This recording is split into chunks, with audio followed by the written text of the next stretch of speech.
Olá, bom dia. Essa é a 11ª live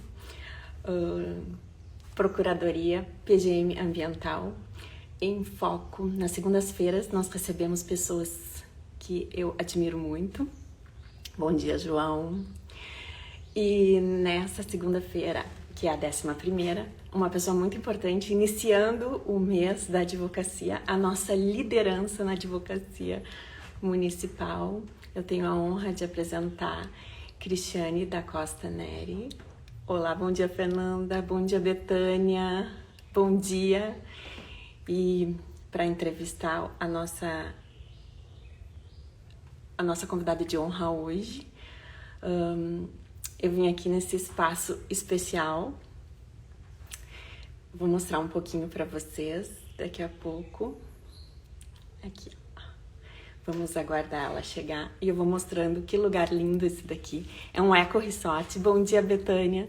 É um eco resort chamado Vila Ventura, em Viamão, que está abrindo. Chegou nossa convidada de honra dessa segunda-feira para falar um pouquinho sobre a carreira. Olá, bom dia! Oi, bom dia! Bem-vinda, que orgulho te receber aqui, Cris. Imagina, orgulho, honra minha poder estar Eu, aqui contigo. eu Nesse fico lugar lindo que eu estava vendo ali, que tu estava mostrando. maravilhoso. Um eco resort é o futuro, né? Ir É para lugares verdade. verdes, aproveitar o espaço, a natureza. Bom dia, Rafa. Bom dia, Ali. Eu quero apresentar todo mundo. Ela dispensa apresentações, mas eu vou apresentar só para o protocolo, tá? Bom, a nossa convidada de honra, Cristiane da Costa Neri, é vice-presidente da Comissão Nacional de Advocacia Pública do Conselho Federal da OAB, é diretora para assuntos culturais da Escola Superior de Advocacia da OAB Rio Grande do Sul, é coordenadora científica da Revista Brasileira de Direito Municipal pela editora Fórum, ela é coordenadora da obra da Escola Superior de Direito Municipal Memórias, editado e publicado pela escola. É coordenadora dos livros de Juizados Especiais da Fazenda Pública e Direito Municipal em Debate, ambos pela editora Fórum também. Membro da Fundação Escola Superior de Direito Tributário e Conselho Superior e Conselho Curador da Fundação. É membro do Instituto dos Advogados do Rio Grande do Sul e é membro do Conselho Superior desse instituto. Cris, é tanta coisa, né? A gente vai fazer uns 5 minutos só Não de... precisa, não. Ela foi Não. procuradora-geral de Porto Alegre. Ela foi diretora da Escola Superior de Direito Municipal e ela é procuradora do município de Porto Alegre, minha amiga. Que orgulho te receber aqui. Não, imagina, honra minha, prazer meu poder estar aqui contigo. E quero te parabenizar, porque eu tenho acompanhado as lives do PGM Ambiental. E tem sido um sucesso, os temas têm sido ótimos. Então, o maior orgulho de estar aqui contigo, uma colega que é super atuante, uma colega que é proativa, uma colega que tem tudo a ver com o que a gente vai falar um pouquinho hoje. Então, eu que te agradeço o convite. Espero que nosso bate-papo aí nessa segunda-feira seja produtivo para todo mundo. Que bom. Cris, sabe que eu me dei conta que faz 10 anos que eu te conheci no Rio, num congresso de procuradores. Quando abriram o congresso de procuradores, era procuradores de capitais, né?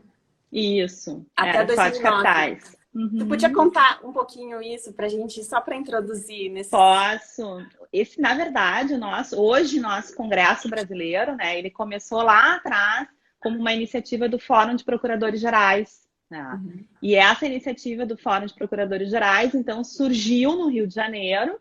A PGM do Rio de Janeiro organizava, né, esse congresso, esse encontro, e as capitais encaminhavam, não é, pessoas indicadas pelas procuradorias para participar.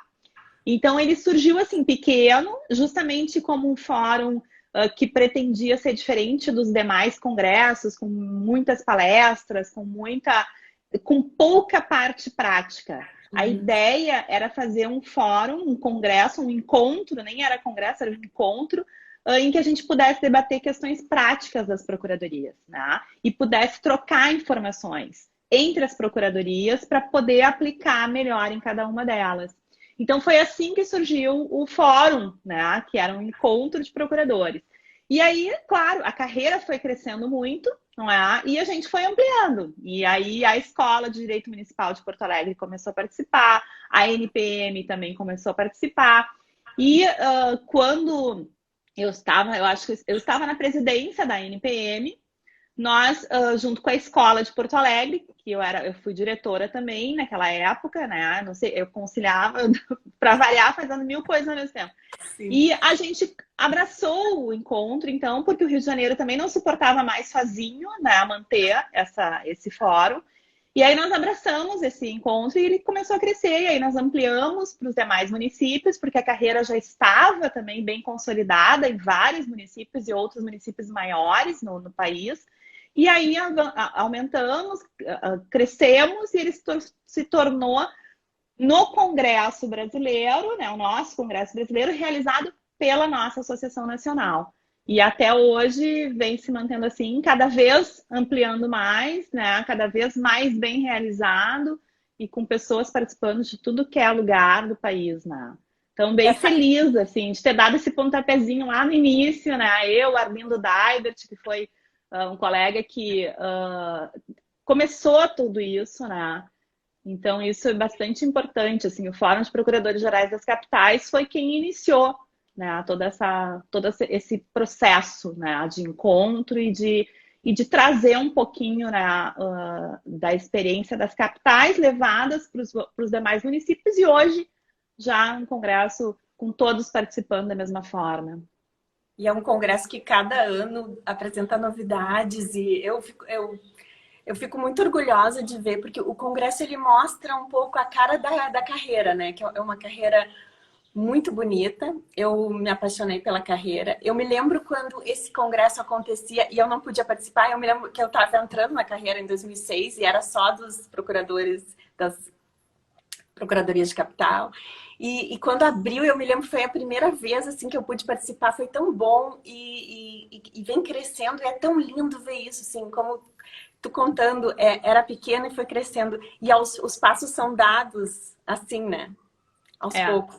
Aos poucos, é verdade. É assim, em tudo é assim, né, Sinara? Em tudo a gente vai iniciando e vai crescendo. E a nossa carreira é a maior, hoje o maior número, né, de advogados públicos certamente está nos municípios, né? É a carreira com maior crescimento, né? Então, a gente também vai ampliando, né, a tua forma de agir, o teu alcance, conforme o crescimento da carreira e a necessidade que se verifica, né, dessa troca de informações, dessas verificações de intercâmbio de práticas exitosas, né? Porque, na verdade, o Congresso ele era muito para isso, e é até hoje. A gente mantém até hoje debates de intercâmbio de práticas exitosas em áreas de interesse em que os procuradores podem debater livremente as suas práticas e retirar ali as melhores práticas, né? E isso é importante. Isso é importante para que dentro das PGMs a gente consiga ter atuação exitosa também.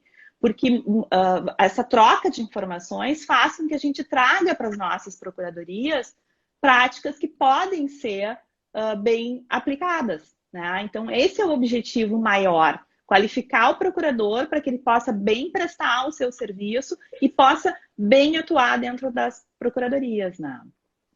Perfeito. E eu queria então que tu falasse sobre o que com essa situação atual, né? Esse cenário, a importância da advocacia municipal, assim, o trabalho da advocacia municipal, como se salientou, né? Nesse momento. Na verdade, todos nós, né, estamos passando por isso, né, de uma forma jamais esperada, né, Sinara? Estamos agora aqui nesse momento de lives que eu acho que veio para ficar, né? A gente não vai mais perder estes momentos, imagino eu, mas isso é uma coisa que veio com a pandemia, a gente se reinventa, né? Uhum. E isso aconteceu também dentro das procuradorias. Nós fomos todos pegos de surpresa. Lá em março, tivemos que suspender as atividades de uma hora para outra e as procuradorias tiveram que se readaptar a uma realidade que jamais tinha visto antes, né? Então, na verdade, não é nem uma readaptação, mas uma adaptação de um novo momento. E isso teve que ser feito de uma forma muito rápida. Por quê? Porque as demandas não pararam, né? As demandas aumentaram para nós, principalmente que somos advogados de municípios, que estamos na ponta, na linha de frente, as demandas aumentaram de uma forma assustadora lá no início. Por quê? Porque a porta do município é que primeiro bate a necessidade de prestação de serviço, a necessidade de combate à pandemia, a necessidade do controle das medidas restritivas, né? Então, o advogado público, ele teve que, naquele momento ali, se posicionar, teve que se adaptar à situação da forma mais rápida possível para poder orientar os gestores, não é? No melhor sentido, na melhor forma de atuação. E aí a gente vê também, a gente conversa muito sobre isso, né? A questão do direito administrativo, que teve que se adaptar a esse novo momento. Por quê? Porque o direito administrativo está diretamente ligado à legalidade dos atos, né? E essa legalidade de atos pressupõe uma série de observâncias, né, de dispositivos normativos que, nesse momento, a gente poderia não ter tempo, né, hábil para poder percorrer todos os caminhos a fim de dar conta das demandas de urgência que se apresentavam, né?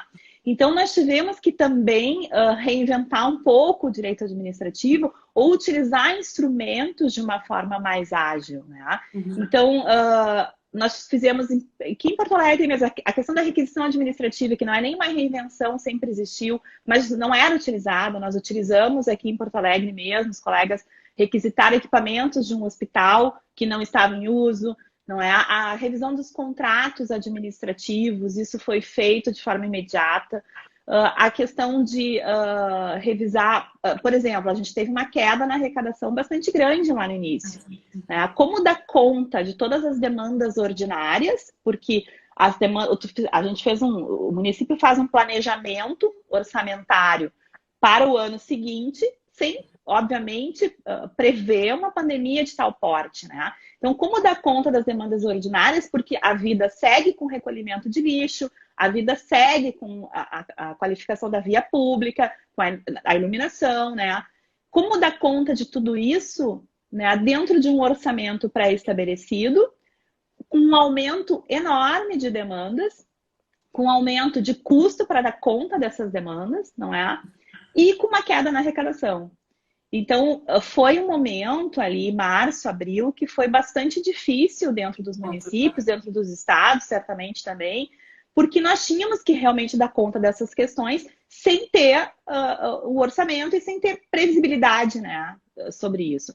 Então, foi um trabalho bastante positivo, a meu ver, aqui em Porto Alegre, pelo que eu acompanho, né, mais diretamente, de parte da advocacia pública, que a sua função institucional é orientar dentro das municipalidades, é orientar o gestor, é orientar os secretários da forma de agir dentro da legalidade, com a urgência necessária, e aí também os órgãos de controle têm um papel fundamental, né, Sinara? Os órgãos de controle, eles precisam também estar atentos a esse momento de excepcionalidade que a gente vive, né? E precisam estar abertos a essas excepcionalidades para que a gente possa orientar de uma forma ágil, para que o gestor possa tomar de forma ágil as medidas necessárias e, claro, que dentro da legalidade, mas com uma forma de atuar mais rápida, né? Então, isso é um difícil equilíbrio, não é? Que o poder público precisa aí achar para poder combater a pandemia, né? Não deixar a população desassistida, continuar com os serviços públicos básicos e essenciais que são da competência do município, não é? E ainda ampliar os serviços naquilo que é necessário para combate à pandemia. Então, em Porto Alegre, isso foi bastante interessante, foi criada uma força-tarefa na Procuradoria. Essa força-tarefa, desde março, vem atuando com procuradores, servidores, assessores, assistentes, não é? Diretamente no combate à pandemia, junto aos órgãos sanitários. Então, essa é a questão também, né? Toda essa atuação, ela se dá, obviamente, com base em definições técnicas sanitárias, né? Então, a orientação, ela tem que ser da autoridade sanitária em relação às questões de saúde pública. E nós vamos dar o arcabouço jurídico necessário para que essas questões sejam implementadas. Então, essa força-tarefa, ela tem atuado tanto na parte legislativa, quanto na parte judicial, quanto na parte de consultoria. E são dados, assim, impressionantes de atuação desde o início. A Procuradoria se adaptou de uma forma muito rápida a isso. É uma questão também que é importante a gente trazer aqui, né? O quanto é importante a gente ter uma estrutura que suporte um trabalho à distância, por exemplo. Não é? A gente precisa de sistemas. Eu, por exemplo, estou aqui e estou no computador. Todos nós tivemos que nos adaptar. E essa questão dos sistemas, cortou ou tá cortou certo? Um pouquinho. Tá me ouvindo bem? Sim. Essa questão dos sistemas e da importância de termos um suporte neste momento foi muito importante. Porque a gente consegue atuar à distância, mas sem perder nada do que a gente tem na Procuradoria, sem deixar de prestar o serviço como a gente sempre prestou e como a gente precisa prestar. Né? E os dados da Força-Tarefa, eles são impressionantes, assim, na análise de decretos, de projetos de lei, as respostas aos órgãos de controle, as demandas judiciais que se apresentaram e que a gente teve que ajuizar. Então, os colegas que estão ali na coordenação dessa força-tarefa estão fazendo assim, um trabalho muito responsável, não é? E é um trabalho que ele se volta diretamente para a sociedade, né, Sinara? Essa é a questão, né? A gente tá passando por um momento de retomada da função estatal, digamos assim, né? Da importância da função estatal, né? Porque quem é que está dando conta de tudo isso, né? Quem é que está prestando o serviço? Quem é que está lá na ponta, né? Atuando. Ontem mesmo estava falando com meu marido aqui, a gente brinca, pois eu não quero pagar imposto. Mas eu me acidento na rua, eu vou chamar o SAMU, né? Se eu preciso recolher o lixo, eu vou chamar o DMLU, né? Quem é que eu chamo? Quando acontece alguma coisa, é o Estado que eu vou chamar. É o serviço público que atende. Exatamente, é o serviço público que atende. E a gente precisa estar preparado para dar conta disso. Nesse momento de pandemia, o que a gente viu é que o Estado necessitou atuar. Né? O que a gente viu foi que o Estado teve que se reerguer, porque a gente vinha também num processo de questionamento da função estatal, né? Muito. O quanto é necessário o Estado? O que o Estado... Qual é o Estado que nós queremos? Né? Qual o tamanho do Estado? Qual o tamanho do Estado? A gente está aí com reformas administrativas em tramitação, reforma tributária, reforma...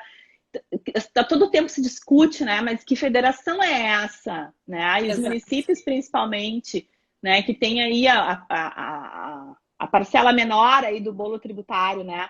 Que federação é essa que não me permite ter a repartição dos tributos de uma forma que eu consiga dar conta das minhas atribuições, que são em maior número hoje na Constituição. É no município, né, que bate a primeira demanda aí, dos serviços públicos. Né? Então, essa discussão toda que a gente vinha enfrentando, que a gente vem enfrentando, né, é uma discussão que voltou à tona agora e talvez com outro olhar. Porque a gente conseguiu perceber que determinadas funções o Estado é necessário. Né? E não só necessário, como tem uma função essencial. Né? Então, essa função essencial do Estado é algo que a gente, a todo tempo que o procurador atua, o procurador está demonstrando que é ele ali na resposta à sociedade do agir do Estado. Né?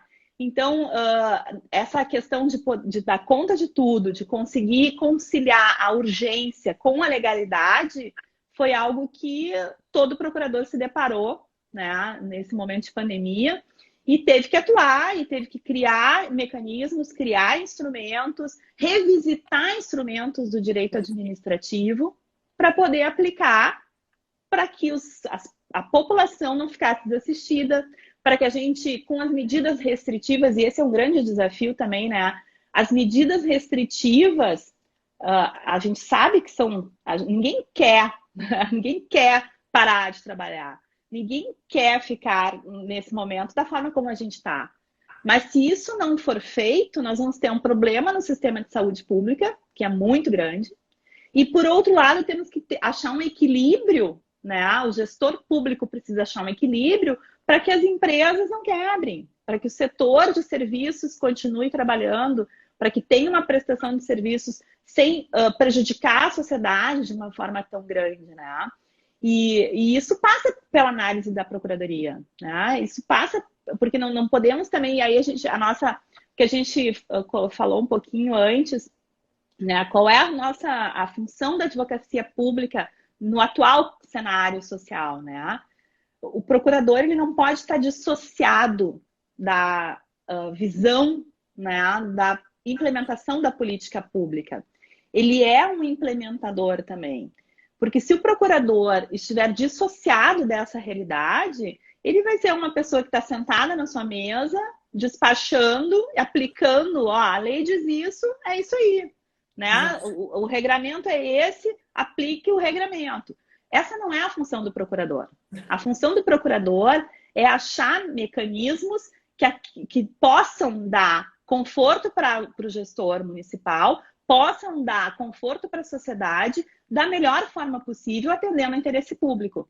Né? Então, o nosso papel ele vai muito além de uma simples análise de processo. O Alessandro aqui falou um robô. É isso aí, exatamente. A gente está muito além disso. Né? O papel do procurador no cenário social hoje é um papel de achar alternativas junto com o gestor para que ele tenha segurança na aplicação das políticas públicas e para que a sociedade receba a melhor política pública e que o município seja preservado dentro de tudo isso. Né? Então, o nosso papel é transacionar, o nosso papel é fazer revisão contratual, o nosso papel é verificar que melhor instrumento se adequa a determinada política pública a ser aplicada. Né? Então, isso tudo é um grande desafio hoje, né, para o advogado. É um grande desafio para o advogado dentro das administrações. E esse é o cenário social que a gente está vivenciando. É um cenário que mudou totalmente a vida, que vai mudar, a gente vai ver os reflexos disso certamente ano que vem, por 2 anos a gente vai ver o reflexo dessa pandemia. Tomara que venha essa vacina logo, né, para que a gente consiga retomar não a normalidade, essa coisa do retomar a normalidade, né? Não, a gente não é essa a questão, é retomar as atividades, é retomar muita gente que está aí parada sem conseguir trabalhar, consiga retomar suas atividades para que a gente tenha o mínimo de reflexo negativo para a sociedade. Né? E isso, Sinara, é uma coisa também que a gente precisa dizer, né? Esse reflexo negativo que a gente vê para empresas, para a sociedade, esse reflexo negativo, ele também vem para o poder público, porque o poder público é prestador de serviços, né? Então, nós também estamos sendo onerados em determinados setores, estamos perdendo dinheiro porque muitos não estão pagando os seus impostos como pagavam, e estamos também perdendo os repasses constitucionais. Por quê? Porque os estados não estão arrecadando como estavam. Né? Então, obviamente, a gente também tem essa diminuição dos repasses constitucionais. E isso reflete dentro do poder público. Né? Então, esse é um contexto em que a gente tem que analisar diariamente para poder tomar decisões. Né? E essas decisões não podem, então, ser tomadas com base puramente no ordenamento jurídico, né? E que nós temos, sem olhar o todo, sem olhar esse cenário que nós estamos vivenciando, que todos estão vivenciando. Né? Exatamente, então é um desafio. Foi o que eu senti desde março, a necessidade de estarmos cada vez mais atentos ao resto, não só ao jurídico, mas ao social, ao ambiental, os reflexos econômicos de tudo, como a economia está... Como o direito e a economia, eles se interlaçam, né? Os assuntos estão mais entrelaçados, está se necessitando mais de integração entre vários aspectos. E eu queria que tu aproveitasse para conversar e para nos contar sobre a reforma, assim, como tu vê a reforma. Eu sei que tu é bem atuante e é lindo de ver tu escrevendo, tu participando. Eu sempre comento, Cris, que tu tá em todos, né? Se tem uma discussão, a Cris está lá. Então, eu queria muito te ouvir mais a respeito da reforma tributária e do papel dos municípios nessa questão. Eu não consigo ficar muito quieta, né? Eu não consigo deixar de participar muito. Mas, assim, é tão bonita essa nossa função e é tão importante essa nossa missão institucional de procurador.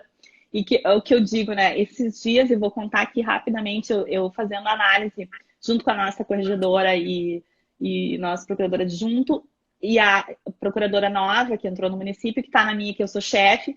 E a gente fazendo análise do estágio probatório dela, e ela disse o seguinte, né, no final, ela disse, não, eu quero dizer que eu estou muito feliz com a minha função e com essa carreira que eu escolhi, porque eu me sinto procuradora da cidade de Porto Alegre. Eu me sinto defendendo a cidade de Porto Alegre. E eu adorei ouvir aquilo, né, porque a nossa função, ela é tão bonita, ela é tão importante, Sinara, que a gente vê concretizado na cidade tudo que a gente faz, né? Eu acho que dentre as advocacias públicas, né, municipal, federal e estadual, a nossa é que consegue ver de uma forma concreta o efeito do trabalho, né? Isso é muito, muito legal para a gente, uma satisfação pessoal e certamente uma satisfação para todos que conseguem aplicar e ver seu trabalho aplicado. Mas também nos traz um outro aspecto, né? A gente também tem que participar de uma forma mais efetiva de todas as discussões que estão aí no cenário nacional e que nos dizem respeito diretamente. E essas questões das reformas constitucionais, elas podem nos atingir de uma forma bastante grave, bastante danosa, né? E não tem como um procurador não participar dessas discussões. Porque essas discussões, elas vão atingir diretamente recursos para a prestação de serviços, né?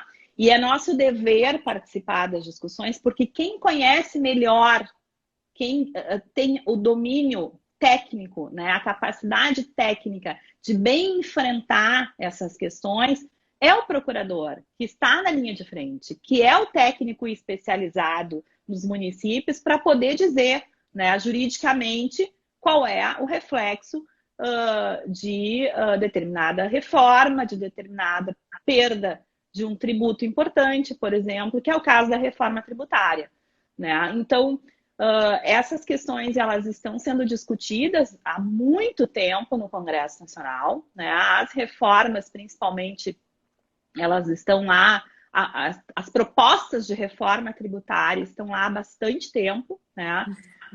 E o que é impressionante, assim, é que todo esse tempo de tramitação das reformas tributárias, elas, em nenhum momento, elas trazem, a meu ver, né, isso é na minha avaliação, uma proposta para crescimento do país. Isso eu escrevi até no último artigo que tu falaste.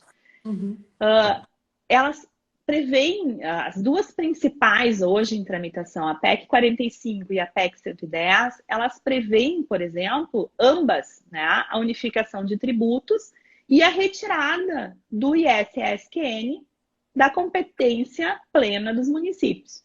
Então, imagina hoje, Sinara, se nós já com essa perda de arrecadação, né, com esse esforço hercúleo que nós estamos fazendo nas administrações para manter a arrecadação, não é, dos tributos para conseguir dar conta de todas as demandas que têm se apresentado nesse momento de pandemia. Imagine se nós não tivéssemos o ISS-QN, que é um imposto da receita própria dos municípios e que é o imposto responsável por grande parte da receita própria se nós não tivéssemos ele na nossa esfera de competência plena. Então, nós estaríamos aguardando repasse da União em uma proposta ou repasse do Estado em outra proposta em tramitação para que a gente recebesse esse recurso. O ISS em Porto Alegre, por exemplo, ele representa 47% das receitas próprias. Isso é muito significativo, é muito impactante, né? E as propostas prevêem que esse imposto ele sai da titularidade dos municípios e vai numa proposta para titularidade do Estado e na outra para titularidade da União, que vão cobrar e vão repassar aos municípios. Quer dizer, nós vamos mais uma vez ficar dependentes de repasses constitucionais. Quando eu, município, eu tenho que dar conta dos serviços públicos básicos e essenciais à população em cada vez maior número. Cada vez as minhas competências constitucionais aumentam. E eu, cidadão, não vai bater a porta do governador ou do presidente da República para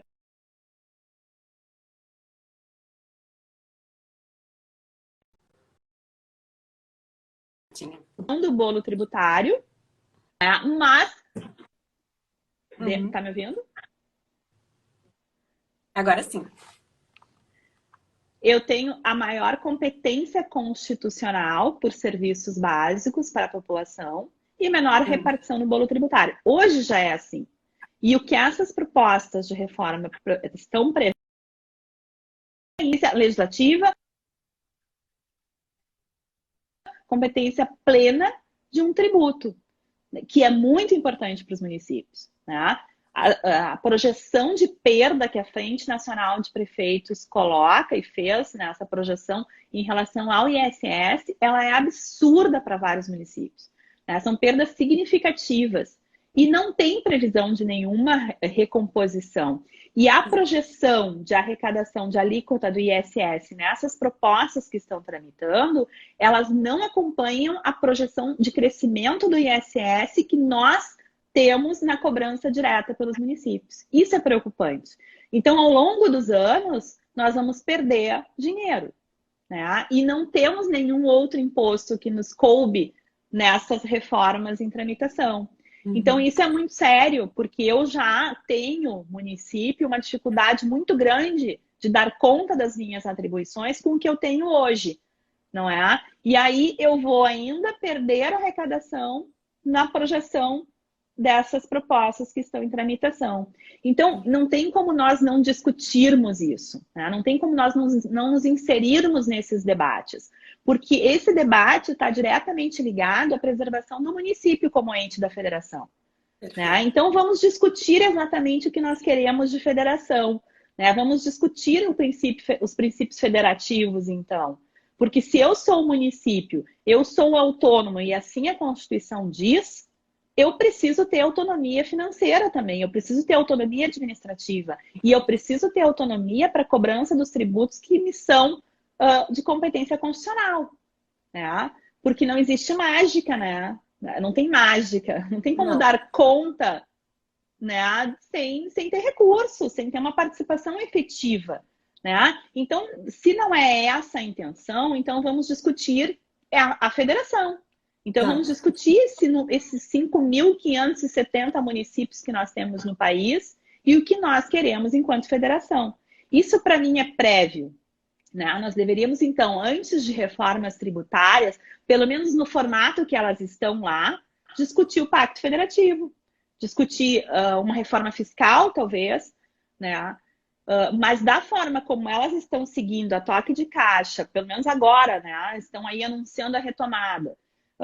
Foi apresentado pelo governo federal, o PLS, justamente o PL 3887, que vem fazendo a unificação de PIS e COFINS, não chega nos impostos estaduais nem nos municipais, mas vem aí com uma intenção de unificação e também é anunciado pelo governo federal que essa é a primeira parte de uma reforma, que vem aí uma segunda parte de reforma que deve chegar nos estados, que deve chegar nos municípios, não é? E que esta, pelo menos a enviada agora, onera o setor de serviços. Muito. né? E o setor de serviços é o setor que vem mais sendo prejudicado em toda essa pandemia, né? É o que mais vem sofrendo. E mais, né, Sinara, nós, como municípios, somos prestadores de serviços. Nós Exato. terceirizamos para prestar serviço, né? Nós contratamos para prestar serviço. Então, nós também vamos ser onerados, se for aprovado esse projeto de lei, pelo menos na forma como ele vem anunciado, né? E também não vou entrar em detalhes dele aqui, porque merece um aprofundamento maior. Mas as PECs 45 e 110, elas prejudicam municípios de uma forma muito forte. E aí a sociedade tem que estar atenta também, né? E é isso que eu busco a todo momento salientar. Porque o prejuízo, quando a gente retira recursos do município, ele é da sociedade, de uma forma muito imediata, né? Porque a gente vai deixar de conseguir prestar serviços de qualidade, ou pelo menos conseguir a busca de serviços de qualidade, né? Então, esse debate da reforma tributária, ele tem que ser feito de uma forma muito séria, muito responsável. E acho que neste momento em que nós estamos aí vendo um cenário de mudança de profissões, mudança de serviços, mudança de perspectiva com essa pandemia, a gente vai ter aí, eu imagino que vão surgir novas formas de prestação de serviços, a gente já está vendo isso acontecer. A gente não pode discutir as reformas tributárias de onde elas pararam, porque elas foram propostas em um momento em que a realidade era completamente distinta, né? Então, a gente tem reformas que prevêem aí transição de 10 anos, então eu vou ter, por 10 anos, 6 impostos, não é? Ela unifica 5, mas por 10 anos eu vou ter transição. Então, por 10 anos eu vou ter os 5 que serão unificados e o novo imposto que vai ser criado. 10 anos eu vou ter isso. E 50 anos de transição financeira.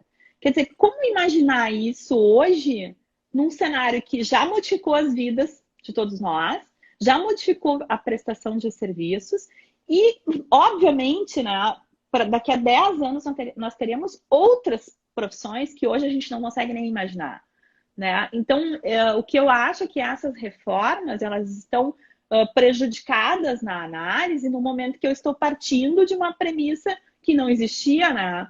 Que foram propostas o ano passado. E, obviamente, né, o pior para mim, e que a gente tem que prestar atenção, é a questão dos municípios que não estão ali preservados. A autonomia dos municípios está sendo ferida por todas essas propostas que eu falei. E claro, né, a gente tem alternativas aí, a gente tem movimentos que vêm se apresentando das entidades que trabalham com municípios, né, por exemplo, a Abrasf, não é, a Anafisco, tem entidades que estão trabalhando em propostas alternativas, não é, que mantém o ISS e busca simplificar, porque essas propostas de reforma, elas vêm com o viés da simplificação, né? Então é preciso simplificar.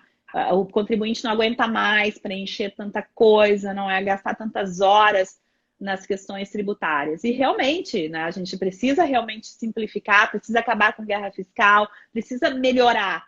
Mas a melhoria não precisa estar diretamente relacionada a uma reforma constitucional e que faça essa unificação de uma forma perversa para os municípios.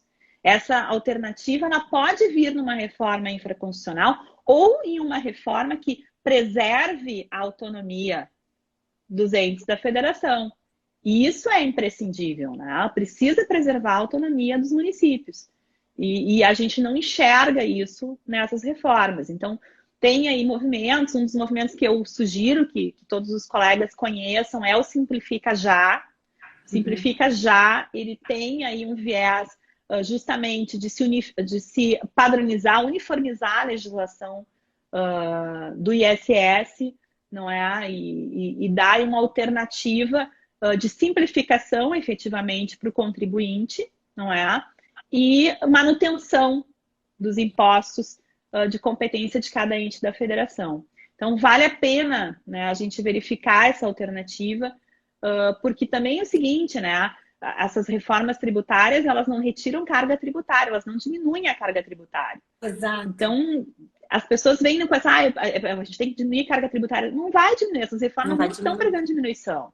Né? Então é um ledo engano, né? Vão só unificar impostos, centralizar, né, Sinara? Cada vez mais essas reformas buscam centralizar na União, quando deveria ser o contrário. A gente precisa discutir de uma forma séria a prestação de serviços e a descentralização de recursos para que os recursos sejam aplicados e estejam sob gerenciamento de quem vai aplicar para o cidadão, né? Que é o município.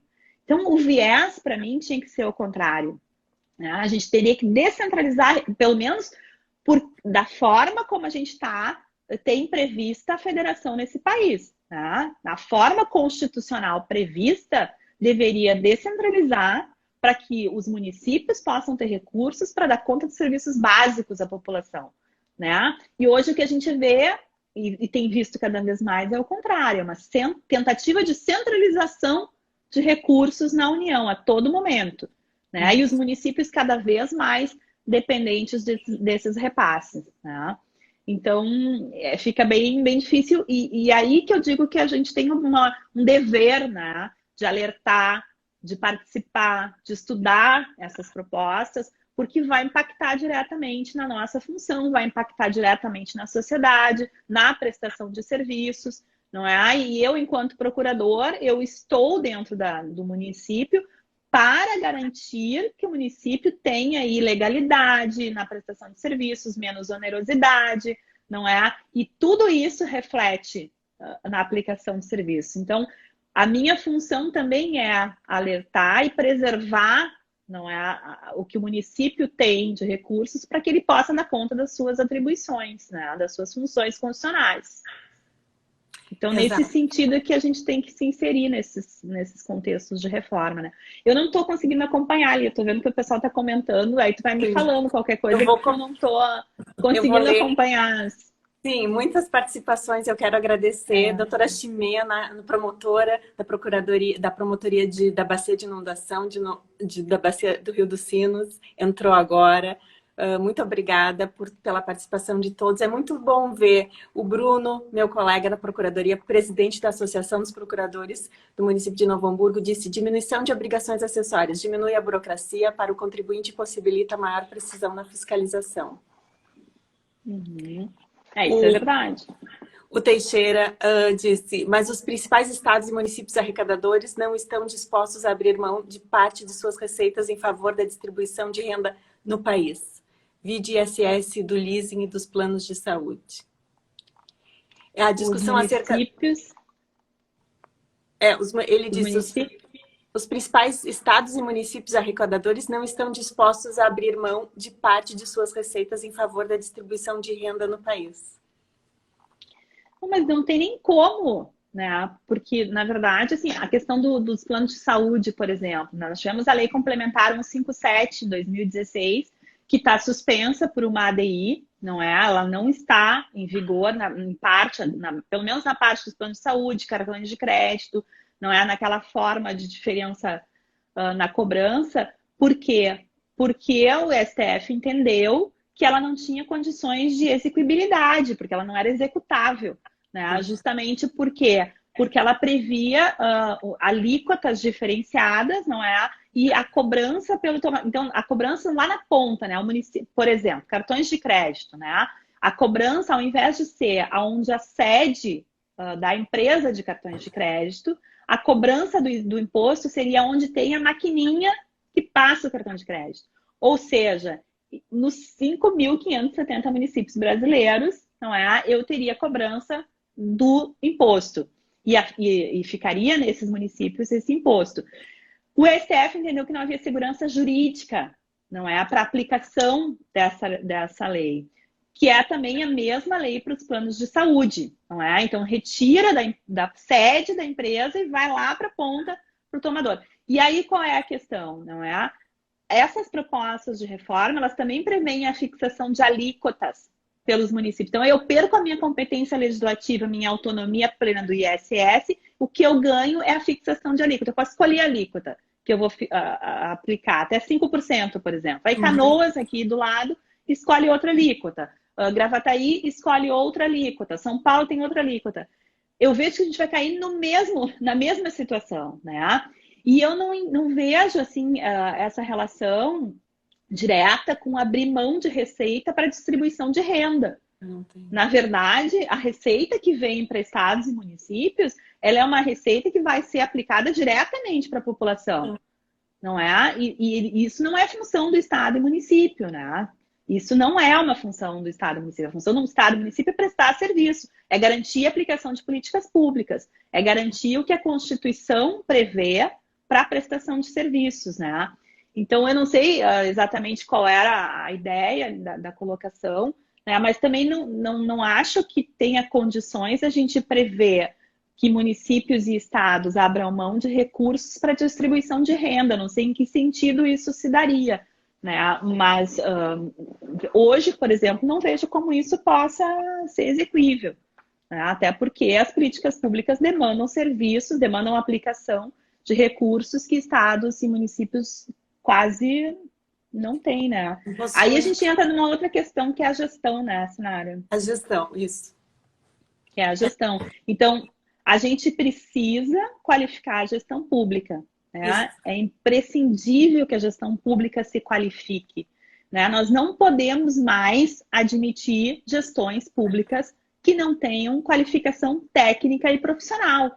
Isso é que é preliminar, né? Isso a gente tem que discutir, né, no Estado. Né? O que a gente quer do Estado? Qual é o Estado que nós queremos para esse país? Né? Que tipo de Estado? Há um Estado que seja mais enxuto. Ok, isso é plenamente possível discutir. Né? Tem estruturas que não são mais necessárias. Também acho. Agora, nós temos que discutir a prestação de serviços, a qualificação dos servidores, porque o Estado é necessário. E a gente está vendo a essencialidade do Estado. Todo momento a gente está vendo a essencialidade do Estado. E de março para cá, cada vez mais. Né? O Estado é que está na linha de frente de combate a essa pandemia. E o que seria de nós se não tivéssemos o Estado? E, obviamente, poderíamos estar muito melhor se nós tivéssemos unidade, não é? E cooperação entre os entes da federação. Nós, infelizmente, não tivemos cooperação entre os entes da federação nesse momento de pandemia, né? A gente viu, inclusive, discussões judiciais. O STF teve que se pronunciar na DI 6341, falar a primeira, na questão das competências, não é? Se era competente União, Estados, municípios, porque houve disputa judicial, não houve a cooperação entre os entes, o que deveria acontecer, não é? Isso é o que se espera de uma federação como a nossa, que constitucionalmente tem previsão de cooperação na federação, mas o STF teve que decidir que questões de saúde pública é competência concorrente, que os municípios também podem legislar, os estados também podem legislar, enfim, né? Mas essa questão do Estado é que nós temos que discutir. Então, nós temos que qualificar o Estado brasileiro, né? Nós temos que qualificar quem está dentro do Estado brasileiro e que é necessário para prestar serviço público. Então, nós temos que ter, por exemplo, gestões fiscais eficientes, não é? Por quê? Porque a partir de uma gestão fiscal eficiente, eu estou preservando recursos para aplicar nestes momentos em que eu necessito uma urgência, ou que eu necessito serviços públicos de emergência, não é? Eu tenho hoje, a gente tem, verifica alguns lugares, alguns municípios, por exemplo, que sequer cobram a sua dívida ativa. Exato. Não é? Isso não é mais admissível. Não. A gente não pode mais admitir isso. A gente precisa de gestões públicas que tenham quadro técnico qualificado, quadro técnico especializado, e que cada gestor que entre dentro das administrações, ele tenha lá o técnico especializado que pode dizer para ele, olha, nós temos isso, né, temos essa possibilidade, essa previsibilidade de arrecadação, nós temos, esse é o meu estoque de dívida ativa, não é? Isso aqui é o que nós podemos trabalhar, isso aqui é o que nós vamos ter de ingresso de receitas, não é? Nós temos que ter isso de uma forma muito qualificada e cada vez mais, não é? Então, a gente tem que saber que o Estado é necessário, que o Estado é que vai dar conta da aplicação de políticas públicas, o Estado é que vai dar conta da aplicação de prestação de serviços públicos essenciais à população, e a gente vê isso cada vez mais neste momento, e que nós precisamos ter servidores qualificados dentro das administrações para poder garantir ao gestor público a prestação de serviços adequados e dentro da legalidade, né? Então, essa situação que nós temos hoje de reforma administrativa, em que a gente discute muito o Estado e o que nós queremos, precisa ser discutido com este patamar, com essa premissa, né? Porque se nós começarmos a demonizar o Estado, nós não vamos avançar, não é? Nós vamos, enquanto nação, né? Nós vamos cada vez mais sucumbir. E o que nós precisamos é justamente gestões públicas eficientes, eficazes. E aí a eficiência justamente passa por analisar o tamanho do Estado, o que nós precisamos, não é? A quem dá conta de política pública, qual é a política pública necessária. Então, eu penso que este momento, né, se algo positivo, né, se na área dessa pandemia, é que a gente está vendo que o Estado ele tem uma função essencial, não é? Que pode ser discutido o seu tamanho e deve ser discutido. Todo momento a gente tem que readaptar a função. A gente vê isso na iniciativa privada. A todo tempo a gente tem que reavaliar. Reavaliar, Olha, eu também acho. É necessário? Não é necessário? A gente também tem que fazer isso no Estado. Também temos que fazer. Eu defendo né? isso. Exato. Mas temos que fazer isso de uma forma qualificada, não é? De uma forma técnica, de uma forma especializada, para que transparência. Transparente, muito transparente, para que a gente garanta instrumentos de transparência. Por quê? Porque quem vai ser diretamente prejudicado com qualquer tipo de falta de gestão ou gestão ineficiente é a sociedade. Né? É a sociedade. Então, a transparência nessa análise ela é muito importante, a discussão técnica ela é muito importante, mas a gente não pode perder, né, essa noção de que é o Estado que presta serviço básico e essencial. Né? Essas premissas são importantíssimas. E que as instituições são muito importantes. E o desenvolvimento das instituições é fundamental para que a gente consiga a segurança para fazer reformas efetivamente positivas, né? Não reformas feitas assim, sem a reflexão necessária, né? E eu penso que os fóruns de debate, os nossos congressos, os encontros, o dia a dia, essa possibilidade que a gente tem de fazer lives, de conversar, de publicizar o que se faz dentro da administração, eu acho tão importante. Eu penso que cada vez mais o servidor público precisa entender a sua função social. Exatamente. Em especial nesse momento. E sabe que é interessante porque o que a gente também tem que prestar atenção, né, na responsabilidade social de cada um. Né? Nós temos uma responsabilidade social. Todos nós. Todo cidadão tem uma responsabilidade social. Né? Inclusive em decisões, nós tivemos decisões judiciais agora, nesse momento de pandemia, porque, enfim, né, muitas questões se judicializaram, até porque era um momento de pânico para muita gente, né, em relação a verbas, as medidas restritivas, não é? E nós tivemos que estabelecer medidas restritivas, justamente não tínhamos outra alternativa e era o que se apresentava e é o que se apresenta ainda, né? Porque não tem vacina, não tem outra forma de combater essa pandemia.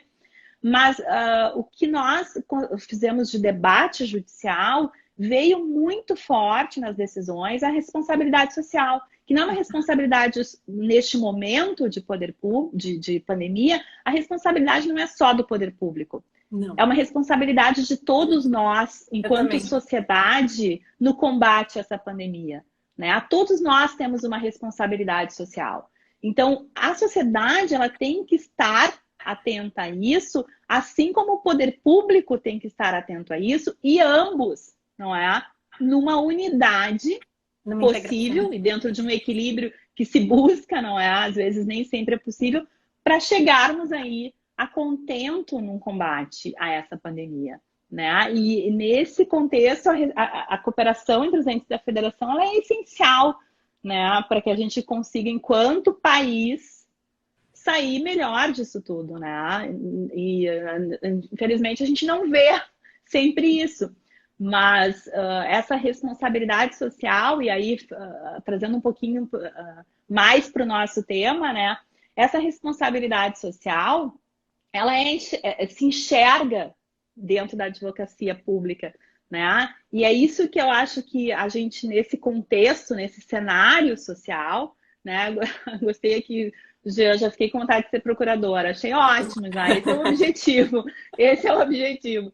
Né? Mas essa responsabilidade social, né, Sinara, no dia a dia da nossa atuação, a gente vem implementando. Todo momento em que eu vou dar um parecer, eu vou atuar numa ação judicial, eu vou responder a uma consulta administrativa, eu estou, enquanto procuradora, avaliando a legalidade daquele ato, verificando o ordenamento jurídico possível, mas atenta aos reflexos sociais daquilo, né? Eu tenho que estar atenta aos reflexos sociais. E essa responsabilidade social é que eu acho que é a linha de toque aí nesse novo cenário que se apresenta para a advocacia pública em geral, né? E acho que essa grande lição aí da importância do Estado, da essencialidade das funções do advogado dentro das administrações públicas, fica aí de grande lição nesse momento, não é? E que a gente possa qualificar cada vez mais para prestar um serviço cada vez melhor e para que a sociedade tenha um reflexo disso de uma forma positiva, né? Perfeito. Era essa. Eu ia te dizer qual a mensagem final, a conclusão, e tu já veio com a conclusão. Então, vou ter que ser criativa aqui e pensar outra coisa, né? É difícil, né? Mas eu queria, então, que tu, nesses últimos, nós temos 4 minutos, fizesse uma convocação, assim, qual seria a tua visão de dever de cada um de nós, assim, nesse cenário? Eu acho que agora, né, essa questão da cooperação, ela é essencial, né? A gente tem que trazer a cooperação como uma realidade entre os entes, não é? A gente tem que ter essa visão de atuação cooperada, porque essa questão da pandemia ela é muito séria e ela não vai ser resolvida em Porto Alegre, né? Não existe isso. Porto Alegre, por exemplo, recebe as pessoas da região metropolitana que estão numa situação sem hospital, né? E eu recebo aqui em Porto Alegre. Então, não existe imaginarmos a solução de forma isolada. Nós precisamos de cooperação dentro do país. O advogado público hoje, cada vez mais, está consciente da sua essencialidade, não é? Porque atua sem parar desde o início dessa pandemia, prestando consultoria nas ações judiciais, na legislação que é aplicada, não é? E essa responsabilidade social é que eu acho que é o grande mote aí desse momento para todos nós, não é? Então, avaliando, né, essa responsabilidade social, tanto de parte da sociedade quanto do poder público, a gente deve chegar aí, pelo menos, numa manutenção de equilíbrio que a gente precisa, não é, Sinara? Para que a gente tenha o menor prejuízo possível, não é? E a função do procurador é essa, né? É justamente bem orientar para que as administrações tenham a melhor forma de prestar serviço dentro da legalidade, dentro dessa urgência que se apresenta, não é? E atendendo aí o interesse público, que é o interesse da sociedade, né? Então, eu espero assim, que a gente consiga sair dessa com lições, né? Certamente sairemos com vários prejuízos todos na sociedade, mas com lições positivas também para que a gente possa evoluir enquanto nação. Eu acho que essa é a ideia, né? E quero te agradecer pelo convite, é muito bom sempre poder estar contigo, bater papo. Obrigada para as pessoas, eu não consegui ver, acompanhar ali as manifestações. Obrigada por todos que estão presentes aí, que acompanharam nosso bate-papo hoje de manhã, que a gente tem aí uma semana produtiva.